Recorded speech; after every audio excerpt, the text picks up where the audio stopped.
Well, hello there. Welcome to Dog's Breakfast. Dog's Breakfast? Why would you call a show Dog's Breakfast?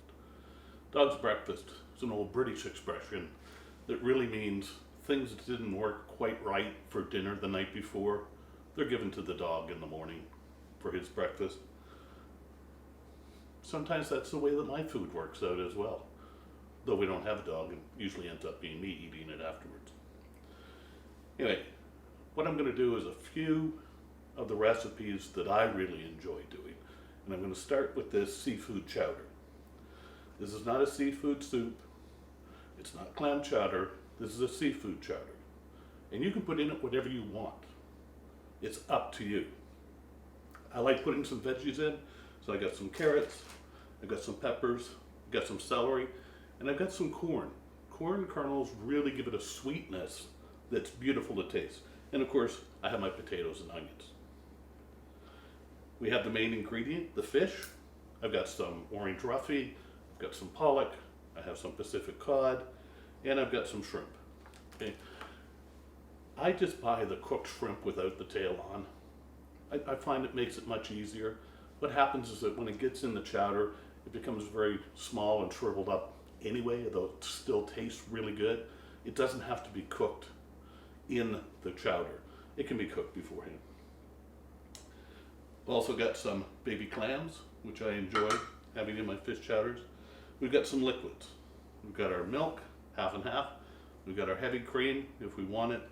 And we have clam juice. Yeah, clam juice. Clam juice is really good for putting into fish chowder.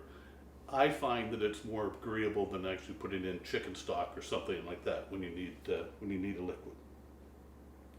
We've got our spices. Old Bay, perfect partner for this. And don't tell my wife, I put some red peppers in it as well. Some dried flakes of red pepper. They taste really, really good. Okay, if you don't have any questions, let's get started. So the first thing I'm going to, knives. Big knife, chef knife, smaller knife. The first thing I'm going to do is I'm going to get some potatoes started. And you can make these whatever size you want, but typically mine are about a centimeter by a centimeter or half an inch by half an inch. And I just put those right into the pot with a little bit of olive oil and at a temperature about medium high. A lot of people don't want to essentially fry their potatoes beforehand, but I find that it tastes much, much better. And I put potatoes and corn and carrots in because I like my chowder to have texture as well. Okay? Texture is important and color is important. So I use the peppers and the carrots for texture and color. And I use the potatoes because, well, I grew up in New Brunswick in Canada, which is essentially the potato capital of the world along with Prince Edward Island. And God, we just ate potatoes. You know, it's just, that's what we did. So potatoes are pretty common around here. I know they have carbs in them, and I'm not talking about eating them to excess, but when you find a chunk of potato in your chowder, normally it tastes pretty darn good. And we're going to let the potatoes and onions and the rest of the veggies fry up here. And I'm not talking about burning the skin fried. Okay? I'm talking about getting them essentially cooked through enough that it doesn't cause a problem when the chowder's being done as well. Now you might say, "Ooh, you didn't wash that piece of celery." I actually washed it beforehand, before I started the camera running. So it has been washed, and I certainly recommend that you do that. Now, you can probably tell by my clumsiness with the knife and other aspects of cooking that I am not a trained professional cook, although I do enjoy eating, which makes me, I think, somewhat trained and capable of doing this. I know what I like, I know what I don't like. I like the food that I cook, and sometimes I like other people's as well. Yeah. So again, this is a seafood chowder, not a soup. If you wanted a soup, we can do that some other time. Just get these red peppers. They're sweet. These are minis. And you can, everything you see here, you can just get at your local grocery store. Sometimes I'll put scallops in as well if it's a special occasion, or they're on sale, or I'm feeling particularly good about something. But again, scallops are a treat. And they don't have to be dry scallops like you would find at a fishmonger or in a restaurant supply store. They can just be your normal wet scallops that come in a bag in the frozen section of your grocery store. That's just fine.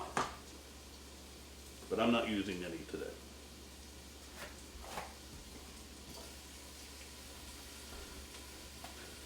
We'll throw in some carrots. Like I say, I like them for color, and I like them because they give a bit of texture to what it is that we're doing. Let's throw that corn in as well. Try it sometime. You'll be amazed at the sweetness that corn offers to any number of meals, but certainly especially to seafood chowder. I really enjoy it.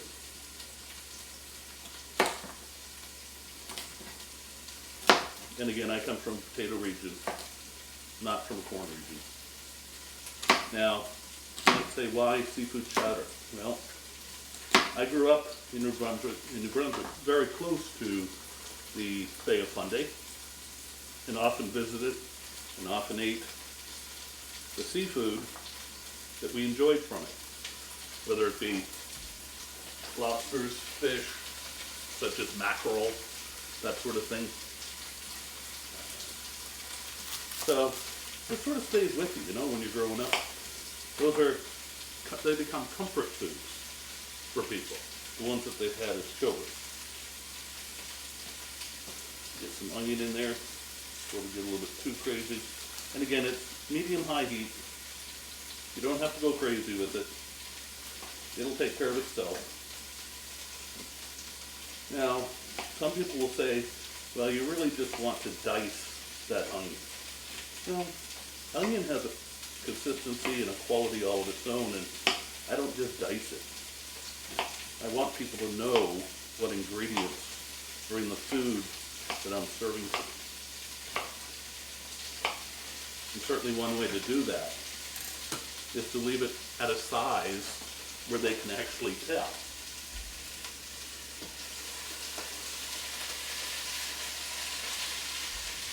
All right, let's just give that a little brush, shall we?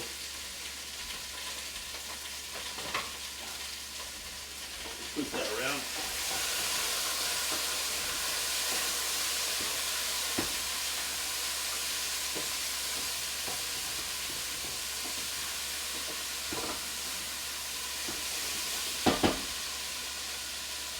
Oh, I noticed that one thing that I don't have on here is flour. We want a little bit of flour to make a bit of a paste. I'm just going to step out of camera for a moment.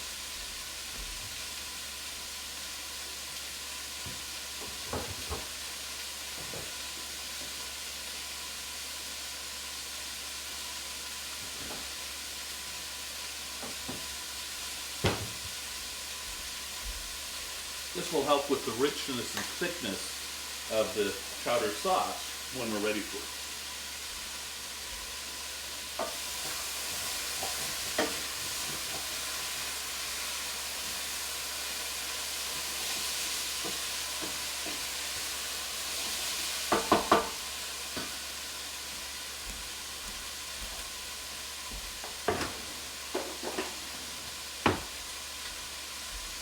Now we're going to get started on cutting up the fish. Now, this fish has only been sitting out here for about 15 minutes, but already I can tell from this one that it's ready to be cut. You just have to let them warm up in normal household temperatures, and they'll do their thing for you. they're pretty cooperative. Now, how big should the pieces of fish be? Well, first off, depending on how aggressively you're going to cook the chowder, it may not matter because you may cook the fish so that it falls apart anyway. I tend not to do that. I like to have about 3/4 inch pieces of fish. And I do that again, as I said, for my other ingredients because I like people to be able to figure out what's in there and to get the best benefit from it. To know that they're in fact having a really decent meal with the true stuff. This is not leftover pieces that came in a can from somebody else's kitchen or anything like that. This is actually made for them. And they can sell it. Again, orange roughy, pollock. Pollock is a great fish for something like this. Pollock tends to, the meat of it tends to take on the taste of what it's with. So if you look carefully at imitation crab, typically it will be made out of pollock or some other white fish very much like it.